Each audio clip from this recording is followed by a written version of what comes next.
Okay, good afternoon, everyone. Thank you very much for joining the afternoon session and the panel on the regulatory framework for a strong banking sector, where we're going to be discussing the latest developments on Basel III and new and emerging risks and challenges and hopefully some opportunities. So I just I'll introduce myself. I'm Constance Usherwood from AFME and I'm Director of Prudential. And I'd just like to start with Veronique, if you could introduce yourself and we'll go through the panelists. So, good afternoon. I'm Veronique Ormezzano, in charge of Prudential Affairs at BNP Paribas and the chair of the Prudential Regulatory Board of AFME. Very nice to be here in Frankfurt for the first time since COVID, so great to be here. Eduardo. And also a member of the BSE. And member of the EBA Banking Stakeholder Group, I should also mention. Eduardo. Yeah, I'm Eduardo Avila. I'm head of Global Supervisory Relation at the BBVA, and I'm also a member of the EBA BSE, the two of us. You're more than a member, you're the vice chair. Well, thank you. And sounds like a good club to be on. Sharon Young, JP Morgan, Global Head of Regulatory Affairs. Great to be here. Great. And then we've joined virtually by Jonás Fernández. I don't know if you'd like to introduce yourself there. Jonás. Hi, good afternoon. Thank you for the invitation. I am Jonás Fernández, member of the European Parliament. Thank you. And François-Louis. Good afternoon, François-Louis Michaud. I'm the Executive Director of the European Banking Authority, and I wish I could have joined you in Frankfurt as well. That would also have been my first time in 2 years, but unfortunately it's not been possible. So still very glad to be here today. And maybe a word on the EBA Bank Stakeholders Group that was mentioned. I mean, this is our key setup for ensuring a lot of feedback at the EBA from the industry, from practitioners in general, from different areas of the industry and public at large. So it's a very important consultative body for the EBA. Indeed, thank you. So I think we'll kick off with the current focus on Basel III implementation in Europe, which is a very live debate at the moment. We have seen the draft report from Mr. Fernández, which I'll ask him about shortly, and we've also seen the French presidency has put forward a compromise recently. So we are very much engaged in that discussion as an industry. But perhaps, Mr. Fernández, if you would kick off and tell us what are your priorities now in terms of the implementation of CRR3 and how that will progress. What would you like to see come out of the draft report? Mm-hmm. No, thank you. Thank you, Elaine. And of course, I think that our priority in the implementation of the Basel recommendation is directly apply the Basel recommendation faithfully and timely in the European Union regulatory framework. The G20 mandate established that we need to introduce an output floor in the internal models. I think that there are many arguments to defend the introduction of the output floor. Maybe the first one is that we need to reduce the procyclicality of the internal models. We need to increase the level playing field between banks that use internal models and the rest. And we need to increase the resilience of the European banking system. So I think that this is at least my priority. And there is another point in the mandate of the G20, and the other objective is to avoid significant increases in capital. And I think that the direct implementation of Basel could represent a bigger impact on capital. But the Commission proposal, I think that at least during the transitional arrangements, could represent a decrease of capital.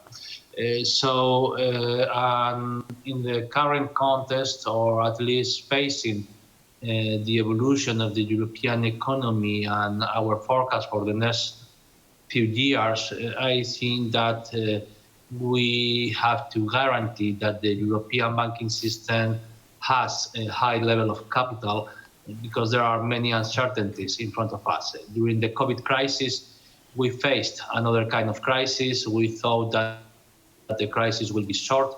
In that context, we could help banks to reduce some requirements, and indeed we did it from a regulatory point of view with the quick fix CRR, and also from a supervisory point of view. We needed to avoid the hysterics in the European economy, but now I think that we face another kind of crisis for sure longer than what we suffered during the COVID. And in that context, I'm taking into account the 2 mandates for G20, the application of the output floor and avoiding significant increases in capital in my draft report, and given that the Commission proposal, in my opinion, could represent a reduction of capital during the transitional arrangement, what I tried to do was to move our regulation to the scope of Basel. Thank you. Thank you. And I think you pick up on a key point there around the impact of the Basel III reforms. And obviously, the EBA was key and instrumental in assessing the impact prior to the proposal of the Commission. And so, François-Louis, perhaps you could tell us what you consider of the European Commission's approach, and is this something where, as it develops, you're going to continue your analysis of the impact of the Basel III reforms as it's implemented in Europe? And how do you see your role in implementing CRR3 going forward? Thank you. Sure. Thanks a lot. And first of all, so let me also thank you for bringing this question about the implementation itself, because we've been so long discussing the question of, okay, what should we pick from Basel III? Should it be faithful? Should it be more targeted at certain specificities? And now we are moving on into action, I think, even more with the Commission's proposals, and now the report that was just also introduced by Mr. Fernández. So on the Basel and CRR3 contents themselves, I think I'd like to first mention that the great part of the reasons why banks have been so resilient in recent months through the pandemic, but also since the beginning of this year, owes a lot to all the efforts by the industry and by the public sector since the great financial crisis. So I think we owe a lot to all the improvements in terms of strengthening the capital and liquidity structures, in terms of also improving the management, the risk management frameworks, in terms of de-risking and so on and so forth. And now we are completing this journey with the CRR3 in Europe, and we believe that we are completing it in a way which is very faithful to the Basel III agreement, while it also, of course, takes into account some important European specificities. And it will take into account, hopefully, in a also transitory or temporary manner, so that we don't completely lose this loyalty to Basel that we committed to. So I think all that, from our perspective, is going in a very good direction.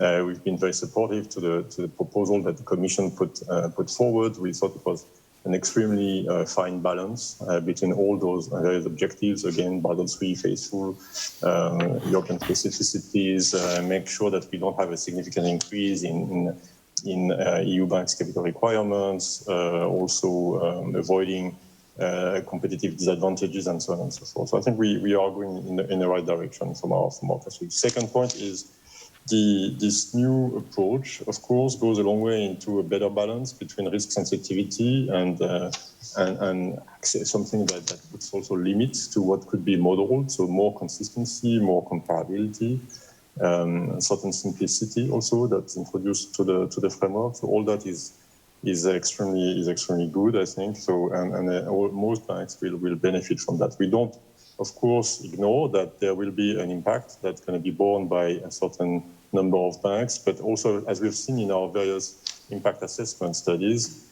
the magnitude of this impact is very, very likely something that can easily be absorbed by banks. We've seen that the numbers in terms of the impact studies have been decreasing over time. Banks were refining their own estimates. I mean, the proposals also became clearer. And so what seemed to be really scary in the beginning, in fact, turned out to be something which is much more acceptable now. There's also a transition period, and on top of that, we believe that banks may also evolve their business models to a certain extent, and that may also help them absorb some of those impacts. So we'll continue definitely monitoring those impacts at the EBA. We have now a mandatory QAS exercise for monitoring the implementation of Basel. We had a voluntary exercise so far. We've turned that into a mandatory exercise last year. It now includes a larger number of banks also. We have almost 160 European banks in this sample, which allows us to have a relatively good view, or which will allow us to have a relatively good view at not only what is the impact for the large banks, but also for the second tier or third tier groups of banks. So I think we are in a good place to see how this will be evolving. On top of that, and that will be my last point here, we are moving on now to implementation, indeed, as you said, and there are so many changes to be made to the framework. We're talking sometimes about 90 mandates for the EBA. So it's an industrial project to some extent, and not only for us, but also for the industry and for the supervisors. So we'll definitely be helping out on that, and we are already discussing with colleagues at Commission on how that could be or should be sequenced best, because there are a number of dependencies in these different mandates, and collectively we won't be able to do everything in one go at the same time. So we are working on how that could be implemented in a meaningful way, and we'll be of course watching that the way it's done of course goes in the direction of always increased supervisory convergence and a good level playing field for all market participants. Let me stop at that maybe for this first round. Great, thank you very much for that. I'm sure the members of the banking stakeholder group will be playing an active role as you get moved to your implementation mandates. Turning now to you, Veronique. François-Louis mentioned this balance, and he thought that the Commission has struck the most kind of appropriate balance between competitiveness and Basel III implementation. From an industry point of view, do you agree with that? And what do you think might be the impact for capital markets activities? Thank you very much, Constance.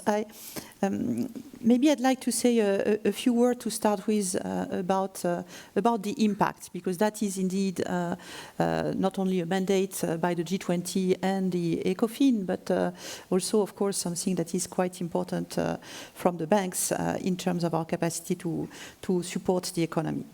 I would argue that the EU banking sector is now highly capitalized. I think the average capital ratio of European banks is 15%, slightly above 15%.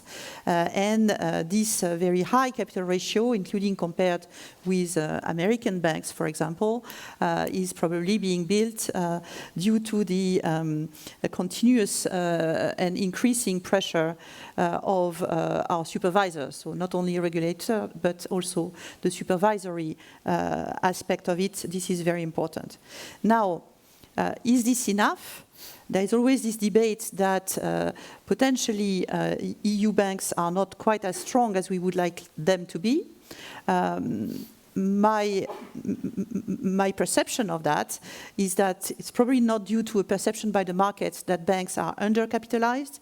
It's more a perception by the markets that they, if anything, they would be overcapitalized and unable to deliver the adequate return on this capital and do not get enough profitability. So I think it's sometimes understood that increasing the level of capital of European banks would make them more attractive for the market. I fear that it might be the opposite result, and that's a problem from a financial stability standpoint. So I would argue that banks do not need more capital. This is exactly why this mandate was given to the Basel Committee and now to the co-legislators. Because if we have to put more capital in front of our current portfolio of risks, every euro of capital that we will freeze to cover existing risks will not be available to finance new risks, new investments in the economy. So again, this is another debate which is well known. Sometimes people say well, it's overdone that banks, cannot finance the economy. The reality is that every euro of capital that we retain in our balance sheet, either it is used to cover existing risks because the regulatory regime increases, becomes more conservative, or it can be freed to finance more SMEs, more green investments, more additional investments that are needed in Europe.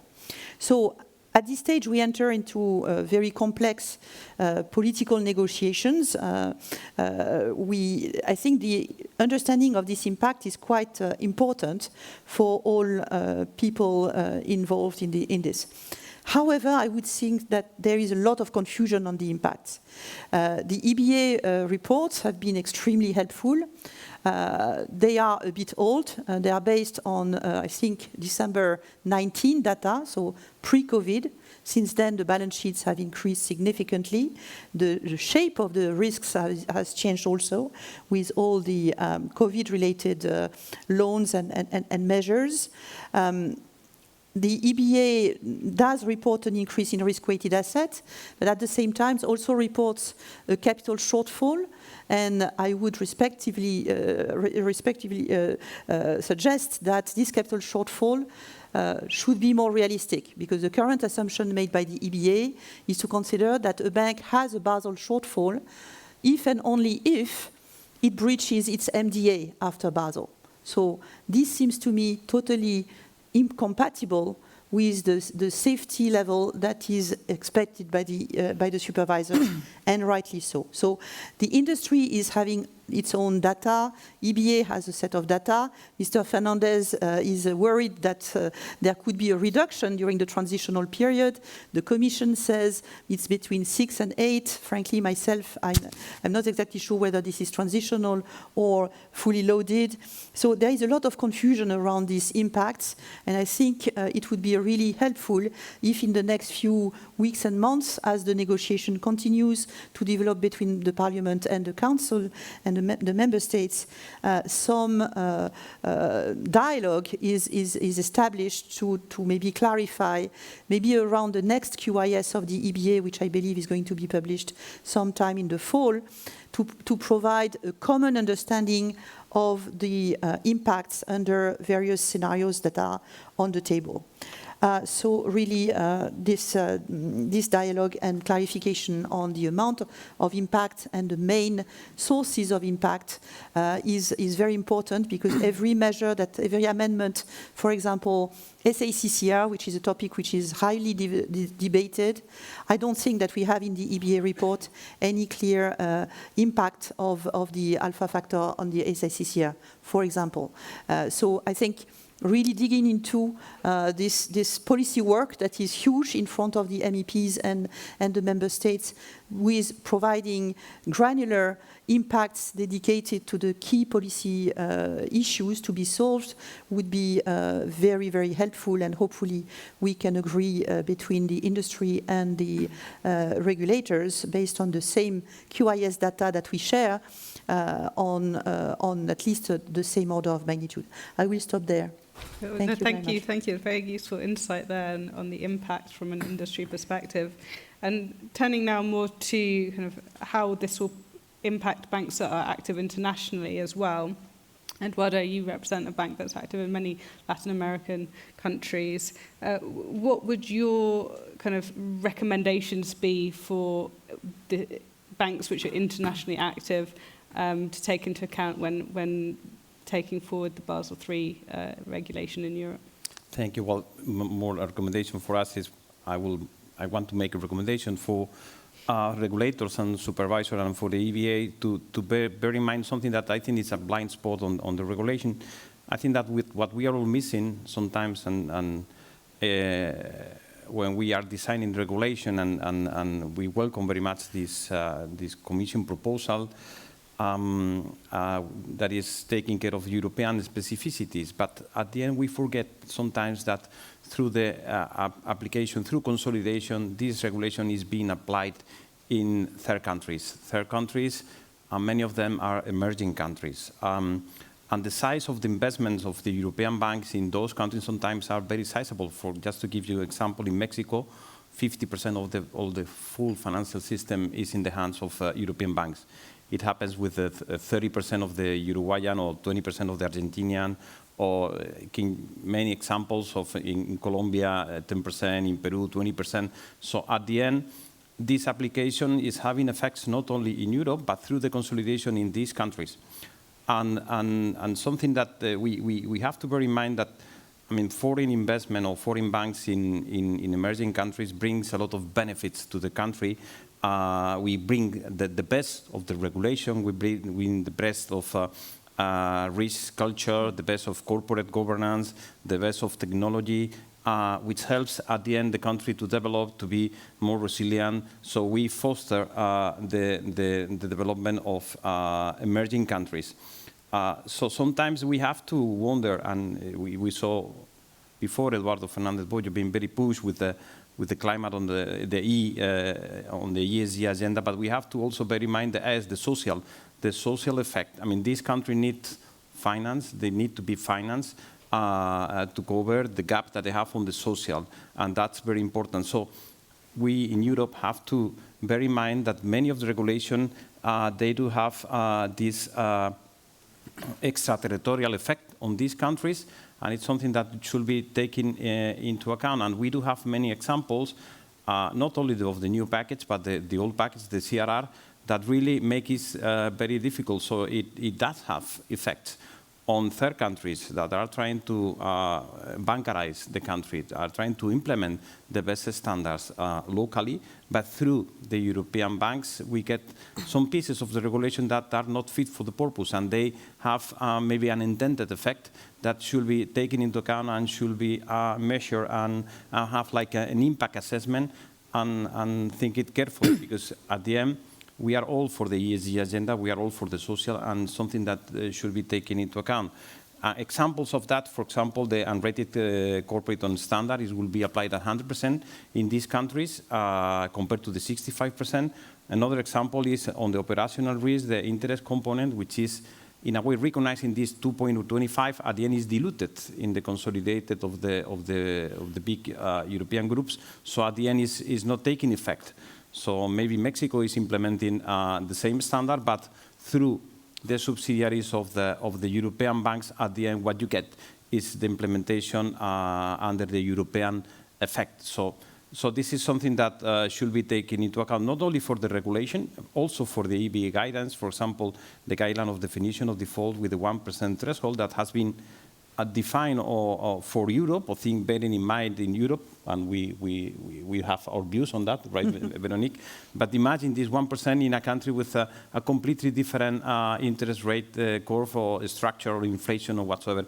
It has not been designed for them, and we are applying this 1% through the consolidated approach. It is the same, for example, when we try to make an 81 in Mexico, and we finish up not being able to do that locally, not being able to help to develop the local capital market, which is much needed in Mexico, much far needed than here in Europe. And in Europe, we know that we need it, because we cannot do it because it's not just coping with the word-by-word definition of the CRR. So it's something that's food for thoughts for both regulator, parliament, commission, EBA with the guidance, and the supervisor also when they try to measure our business model. And bear in mind that normally when we invest in these countries, we do it in a very contained way with a multiple point of entry approach. So there is the risk of contagious is much contained by the model that we do have. So we do have enough umbrella to cope it with that, enough capital in Europe is well designed. So just there is something that we need to think it over. Thank you, Eduardo. Okay. I think lots of food for thought there for the regulators.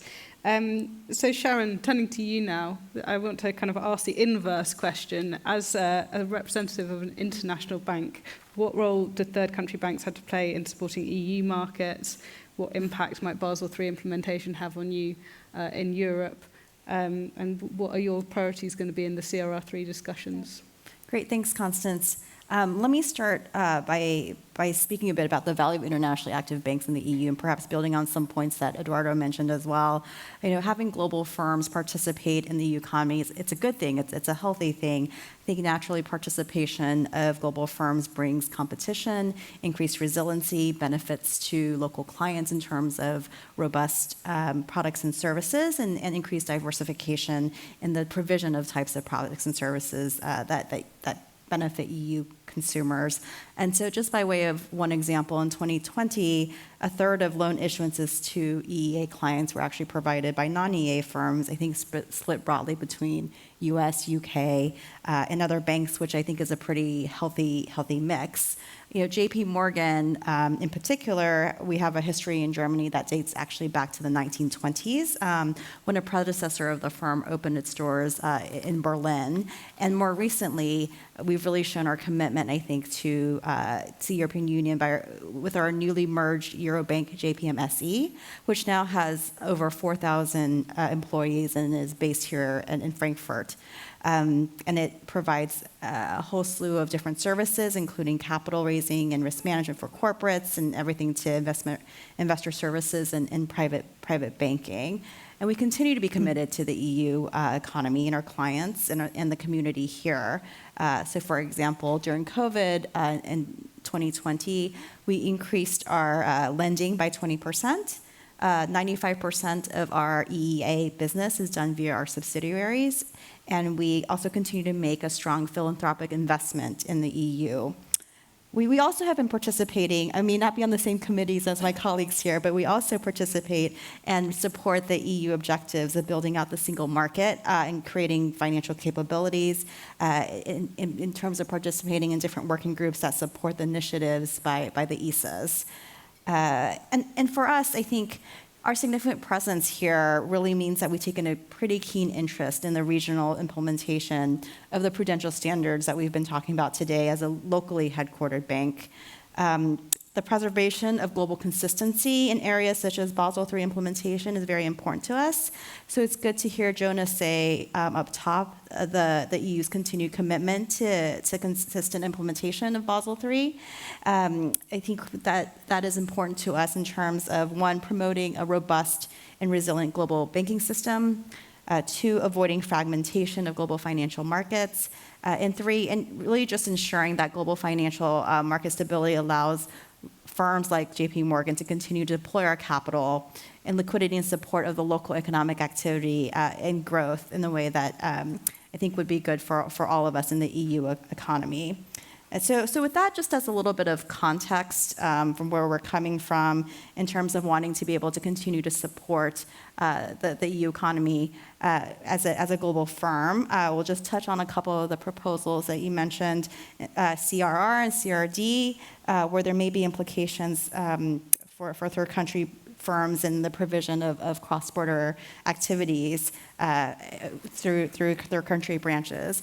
And I know there's been some recent activity and perhaps compromise in this area, but a couple of thoughts here. I wanted to emphasize that we're generally supportive of measures to improve supervisory practices and information sharing cross-border. And this is probably a better way of actually addressing any concerns local regulators may have on third country branch presence. Because I think, unfortunately, the unintended or intended consequences of more restrictive policies would, again, really just increase fragmentation and take away some of the benefits of the global banking practices and the global banking presence can have to a local economy.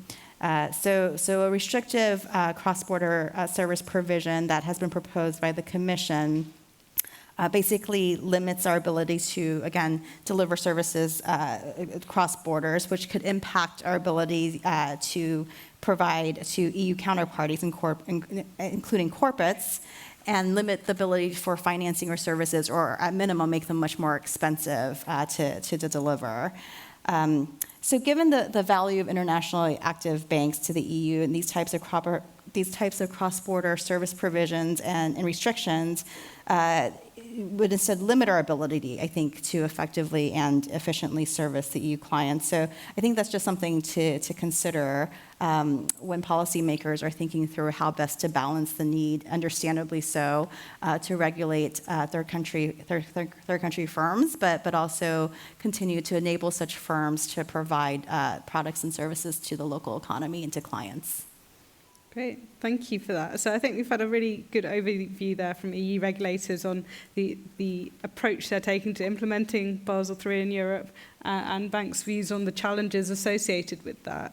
What I'd quite like to do now is move forward onto some of the what next, what comes beyond Basel and the emerging risks and challenges, but also where there can be some opportunities. So, Jonás, coming back to... A two-hand up, please. Oh, Sorry. Sorry, didn't see your hand there. I'd just like to get the record right on the numbers we've been using at the EBA, because it's true that we've done several exercises to measure impact. And the last one was performed as of September 2021. So we've not been using pre-COVID numbers only. I think we've done three rounds of exercise. Interestingly, between the first and the second checks, numbers had decreased from 53%, and between the second and the third check, the impact had decreased by another 20%. I just wanted to say that these discussions about the impact are extremely, input sensitive, and we've seen that banks have refined their estimates quite a lot over time. And we know that it's a debate about it's a distributional impact effect, in fact, more than a systemic thing, right? Because some banks will benefit, others may not benefit so well. So I think the big question is we have here a discussion about banks which have been using models in the past versus banks which have not been using models in the past. And I think we are now trying to reach a new equilibrium with this proposal, and we believe in the public sector that it's going in the right direction. But of course, there will be some effects for those banks which have been using models quite a lot in the past. And that might be also part of what we want to achieve collectively. So it's a very passionate debate, so I don't want to add up to those discussions, but I think it's important that we understand that this is a new equilibrium that we are trying to reach collectively, of course. And that should be done in a way, of course, that allows a good funding of the economy. But I think a number also of studies have shown that well-capitalized banks, and indeed they are well-capitalized now, go a long way in the direction of a sustainable funding of an economy. So sorry for adding to the first one a little bit. Thank you for highlighting that, and indeed 2021 was the last data, so we'll be monitoring it closely, and I think the debate will continue. It won't end here today. So turning then from the impact of the Basel III and the challenges associated with that, I'd like to move forward to the other challenges, so the political ones and also the new risks that are emerging and quite topical for today. So, Jonás, one of the main political challenges that is on the horizon is the completion of the banking union. And you've talked previously about potentially linking the implementation of the output floor as a way as hopefully resolving the home host debate with the banking union and the completion of the banking union. From an industry perspective, I suppose my reading of that is that you hope to see completion of a banking union. Is that the case? Is that what you see as being achievable? And is that something you are going to be taking forward? Yeah. No, thank you. First, thank you so much for your question. But in any case, I would like to welcome the clarification that François-Louis has done on this debate on the impact of the implementation of Basel III, because the numbers provided by the Commission, by the way, Veronique was talking on this matter, is the impact when the proposal will be fully implemented. Yeah. So my doubts about a potential decrease in capital during the transitional arrangements, I think that has a point, a real point. And there is another point that I would like to come back, because when Veronique said that capital is frozen in the bank balance sheet, I think that we should clarify that the capital is not frozen anyway in any balances. Yeah, indeed the capital ratio is just the proportion of how the bank has to be funded. And of course, capital is always more expensive than debt, but the money that the banks took from capital or from debt are not frozen in any box. Yeah, this money is in the market through the credit. Yeah, so when we talk about the possibility to increase capital ratio, we are not talking about to increase capital frozen in the bank's balance sheet. As I said, maybe the cost of the capital is higher, but the impact in the retail markets always depends on the level of the competition between banks. So not always an increment in capital ratio has to represent an increment of interest rate, because in that case, we will have to discuss on the level of the competition in the market. The elasticity of the supply and demand in the retail markets is not the same as the elasticity of the supply and demand capital markets. Yeah, and I think that we should clarify this point. On the relationship between the banking union and the implementation of Basel, I do believe that the Commission proposal to calibrate the output floor at consolidated level solo has a clear rationality in the context of the banking union. But I also understand some concerns in host countries when they say that nowadays the regulation, the supervision, every decisions are taken outside the capital. Yeah, some of them in Frankfurt, other in Paris, and other in Brussels. But it's true that if there is any problem in the future, national taxpayers who will have to pay for the mistakes. So the current banking union is not balanced. There are many decisions, many competence at a centralized level, and I think that this is right. But the European, the national deposit insurance remain in national framework, and I think that we need to change this, and we need to advance faster to have a truly European deposit insurance scheme. So what I am thinking, and maybe what I will do when we will have to present new amendments for the proposal, is to link the possibility of link the Commission proposal to the implementation of the European deposit insurance scheme. Because otherwise, I fully understand the concerns in host countries, as we saw in the Council. Thank you. Thank you very much for that. And Veronique, I'll come to you at the end, if I may, if you have anything further to say on the impact debate. But turning to you, Sharon, another important challenge is around digital assets. And I wanted to ask what your thoughts are around how regulators can ensure they deal with the risks associated with digital assets without stifling innovation and creating barriers to entry. Yeah, no, that's a great question, and the topic of debate, I think, for a few years now, from public and private sector counterparts.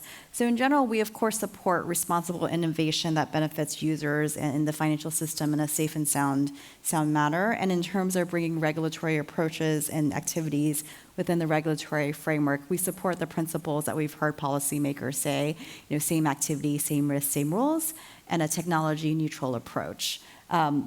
But of course, as in all things, I think the devil's in the details about how those principles that we probably largely can all agree on actually translate in practice, particularly in a pretty fast-moving area like digital assets. I think as a gating matter, first I wanted to separate out a little bit and clarify, because digital assets and crypto assets and technology, it's such a broad term. But I wanted to separate out first what I think of as digitalization of existing products and services, so such as digital securities or tokenized deposits, which I really would view as technology innovation of existing products and services. Those are already well regulated in terms of an activity. They're often provided by existing regulated entities, and I think those should then be treated under that same principle of same activity, same rules by the existing regulatory framework that already covers those activities. So I think it's important to separate that out and not confuse it with perhaps truly new technologies or products and services running on crypto that may not currently benefit from a more robust regulatory framework. So on that second category, well, before I go to the second category, I would just say another note. I think to your question, specifically, Constance, that first category of well-regulated, understood products that really are benefiting from technological innovation, I think that's really an opportunity for all players that can really serve to benefit the economy and the clients in terms of increased efficiency and effectiveness. So on the second category, there's a lot of attention being paid, of course, to crypto assets, which I think may exhibit a lot of different types of properties, commodities, securities, currencies, payment systems. And I think this has made it difficult to classify and regulate them, which unfortunately has led to a rather fragmented approach across different jurisdictions, including some who've really decided to ban them altogether. And frankly, this kind of ambiguity and market volatility that we've seen from crypto assets, among really many other reasons, has given, I think, regulated financial services firms a little bit of pause about how to or whether to enter into this market. Nevertheless, I think there is a broader ecosystem of crypto assets which may represent opportunities to innovate, so long as, of course, the potential risks are appropriately mitigated. And so, for example, we've actually started to see interest from clients in having us and other banks help gain access to cryptos, and also to really hedge exposures to crypto assets. And we think that engagement by banks could be positive. We are obviously entering this space very, very slowly, not just in the availability of hedging that could be beneficial to clients, but also in the increased liquidity, greater regulatory transparency, tighter consumer protection that we sort of already bring to the table because of the existing regulatory framework that we're subject to. And here I will note that, of course, the EU has started to address some applications here through MiCA. And given the cross-border nature of these markets, I think it'll also be important to have an internationally consistent approach to mitigate regulatory arbitrage and really for all of us to level up to mitigate risk in the financial system brought on by new technologies. I think we're also a little bit concerned that some proposals, perhaps unintentionally, effectively become gating deterrents to well-regulated banks' participation. So by way of example, the Basel Committee's proposal for capital requirements and prudential measures on digital assets, that there was a consultation last year, and we expect a second consultation, I think, in the next month or so, wasn't really appropriately risk sensitive, in our opinion, and so it really essentially becomes punitive, so that it precludes banks altogether from serving client needs with any crypto assets. So I think that's something to consider for policymakers, whether you want to essentially push this activity out of well-regulated perimeter to a less regulated activity. In some, it's important that international standard setters and local regulators just really consider requirements that are fit for purpose. You've heard this kind of term be used in the panels today already, and not create an unlevel playing field and be technology neutral. So that's really some of the high-level thoughts that we share. And again, I think as policymakers and private sectors think through these new emerging issues together, we really welcome the opportunity for continued public partnership and consultation and industry and stakeholder engagement as we think through these important issues. And I apologize in advance for having to hop off a little bit early to catch my flight. No. But thank you for the opportunity to be here. Thank you, Sharon. And Thanks. thank you. So, François-Louis, perhaps you could pick up from there in terms of the work that you're doing in terms of the digital space. I know that you'll get several mandates in terms of MiCA, and the report you're producing or halfway through producing on ESG risks is going to be fundamental to the debate in terms of ESG incorporation into the Prudential framework, which Jonás Fernández is working on. So it'd be great to hear your thoughts. I would say, albeit somewhat briefly, because we've got two more panelists to get through, so that would be great. Thank you. Yeah, well, thanks. I could speak at length because I mean all those topics are so exciting and interesting. But I'll try to make it short. And as you say, I mean there is more to banking than Basel, of course. So we should not stop at Basel discussions. That's clear. We have like 5 priorities at the EBA, and a number of those revolve around innovation and data. To be very clear. But let me start first with what we are going to do also next year with the stress test, the EU-wide stress test. And that's going to be an important input into better assessing the risks that we are facing today as a result of the economic development, as a result of the geopolitical situation that we are facing. So we believe that this will come in very handy to better understand all the linkages. So that will be one of the key priorities for us next year. Second to that, as you said, we have a big innovation and digital finance agenda, and one part of that is a bit more traditional, another part is a bit less traditional, and it includes indeed the work we do on crypto assets, but also on what's called DORA, as you know, the Digital Operational Resilience Act, which is what when it comes to third-party providers and all those new entrants, which are playing an increasingly important role in the banking value chain. So that's also something that will keep us very busy next year and the years forward. Then we're also working hard on data and how we could provide better data for all users. We collect, as the EBA, a lot of reporting. As you know, we are at the center of a lot of data, but now we're also trying we are willing to share that more and more, not only internally for us and Commission and public sector colleagues when we prepare policy developments, but we also want to put that at the disposal of the industry and the public at large. And finally, we are also working a lot, of course, on the environment development. So let me say maybe a few words about the key trends we see in the financial sector, which we believe are so important. There are all those uncertainties, as we mentioned, and in this context, what we will do about the stress test will be important. But on top of that, there are also all the structural trends. And those structural trends, they revolve mostly about or around everything that's related to innovation and also everything that's related to ESG considerations. Let me give you a few examples. For innovation, as we know, there are all the new entrants in the sector, the big techs and the fintechs, and that brings the question about the banking value chain itself. So what should be under the safety net?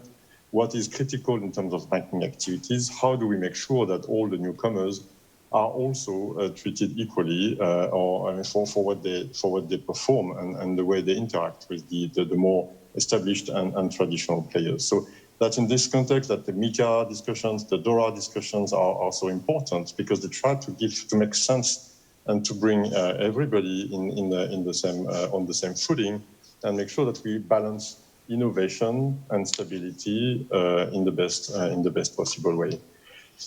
The second dimension, which is also around innovation, we have not touched on that yet. This is more about at the nexus, I'd say, between institutions' safety and consumers' safety. And that's all the topics related to data protection, financial inclusion, financial literacy. I mean, in the context of the innovations we are seeing now, we also need to ensure that consumers are sufficiently digitally savvy, but also economically or financially savvy. And those two things need to go hand in hand. I mean, otherwise we will end up with a lot of unnecessary or, in fact, unintended exclusion for parts of our population. And thirdly, I think an important topic that keeps us busy, of course, and that maybe even maybe the most important topic is the environment and the transition. We are working a lot on that. We have made a number of proposals. We've published our expectations from a supervisory perspective, but also what could be needed to bridge and close the data gaps. We've published a lot on that. We've tried to shed light with pilot exercises on specific portfolios to demonstrate that banks is not there yet, and we need to increase our efforts. And now we have this discussion paper, which is in consultation for a possible treatment of environment in Pillar 1. And we've had a hearing last week at the EBA that was extremely well attended, and we got a lot of very useful feedback from the industry and the public at large.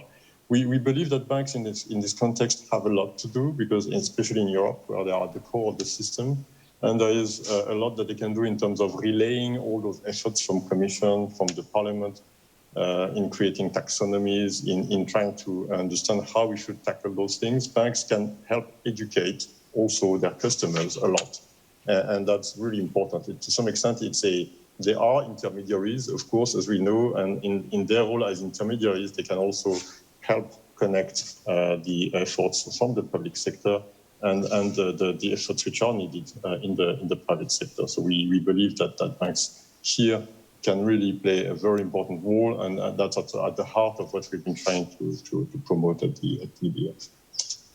Thank you. That's a very good run-through of all the extra activities you're doing for these new emerging risks. And Eduardo, now coming to you, would you agree that you have a lot to do in terms of the environment risk? Is that a fair assessment? And we are taking it very, very seriously at our bank. In fact, this week we have for all the employees of the bank, like the Sustainability Day. So I think that we are ahead of expectation on that respect. But on the particular topic of the ESG risk, on the Pillar 1, the paper, the consultation paper from the EBA, I think it's a very good paper. It's very, very well documented and very well worked out. And we've been reading through, and we get I get similar. I mean, it's not conclusive. I mean, it's sending to the industry to get the feedback. But at the end, we have a view that the prudential framework has to be risk-based. So if any, Pillar 1 has to be based on risk-based. And also we have to bear in mind that the taxonomy that has been designed, the European taxonomy, is not risk-based.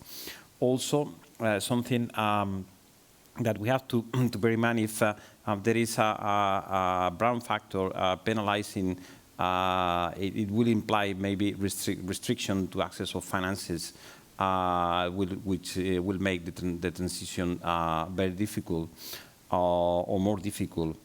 And also we have to bear in mind that it's difficult to calculate the climate risk, climate-related risk, given the forward-looking, because the historical data are not telling us much. So this is something that we have to bear in mind. And also, climate risk can take a long time to materialize. And Basel III is based on 1 year horizon by definition. It's something that also you can find on the paper of the EVA, this idea. And also, we believe that the current framework, prudential and accounting, should be covering these risks at a certain stage. So I think that now what we have in place should be working in a way. So this is our thoughts on when we read the paper of the consultation paper of the EVA, and probably that would be the way we answer. Great, and certainly I think many of those thoughts will be working their way into the AFME response, which is already 30 pages long. So finally, Veronique, I'd like you to perhaps give us some wrap-up thoughts. We don't actually have any questions from the audience, so I don't know if you've got anything to reply to that earlier debate on the impact, but also just we've talked a lot about the risks. It would just be interesting maybe to end on a positive note about, are there some opportunities beyond Basel that Europe should be thinking about? Thank you. Yes, thank you, Constance. I will just start by echoing what Eduardo just said on sustainability and also answering the very important comment by François-Louis that banks need to play their role as intermediary, and I think authorities in Europe can certainly count on banks like BBVA, BNP Paribas, and others to really play this role very actively. One point that I would add, though, as I fully agree also with the assessment on the EBA reports, it's also the challenge to bring all this context at the international level, because Europe is only 12% of global emissions. We are not going to solve the climate subject alone, and I think it's very important to onboard and drive the international debate, which actually has made great progress recently with the ISSB consultation, also the SEC consultation, but it is obviously very challenging. It's absolutely crucial to also have this global approach to ESG, of course. One aspect that maybe is more on the opportunity side to conclude is the debate around the capital market union, which is also, I think, a very important endeavor for both the Commission and the public sector at large, and of course the private sector as well. It is very clear that there are massive investment needs in Europe. This will require a lot of private financing. Within this private financing, there will be a mix of capital markets finance and bank finance.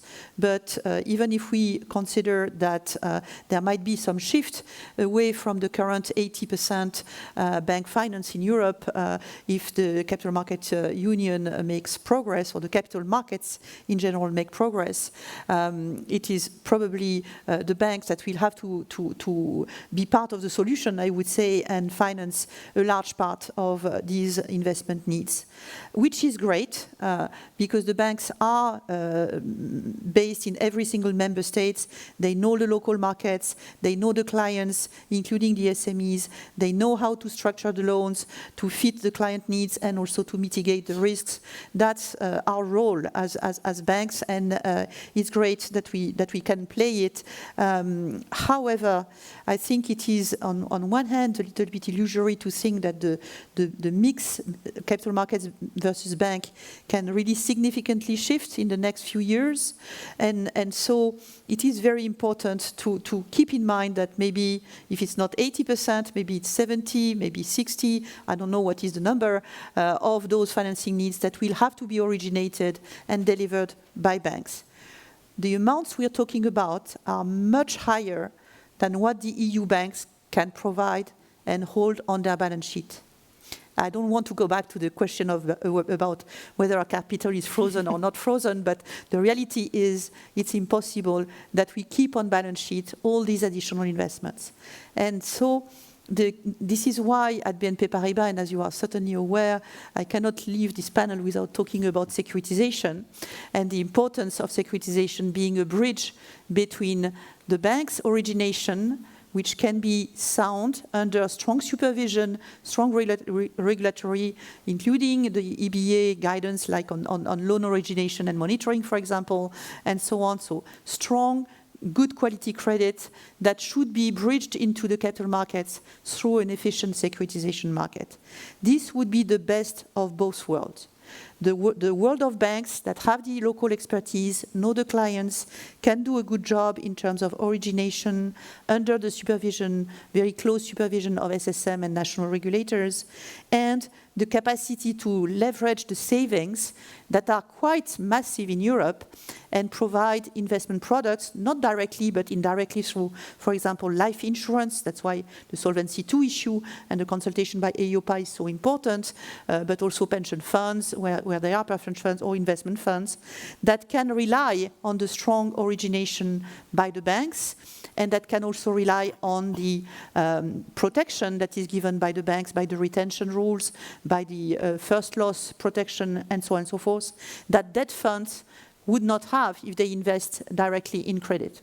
And if they do that outside of any credit-related or financial stability type of supervision, which is an issue for financial stability. So I would conclude on that point that, to me, securitization is a step toward financial stability. It's not a threat.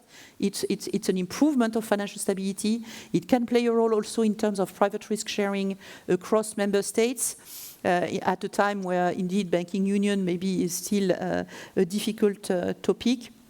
And I trust that the EBA and the ESAs will make ambitious proposals on the subject following the CFA that they have received from the Commission. I'll close on this. Great. Thank you very much, Veronique, for bringing us very succinctly to a very interesting and wide-ranging debate on Basel and beyond. I think we unfortunately don't have time for a question at this stage, but please do feel free to join the networking break and ask questions of the panellists that are here today there. And I'd just like to give a big thank you to everyone, all the panellists involved, and for your contributions today. Thank you very much for joining. Thank you very much. Thank you so much. Goodbye. Thank you.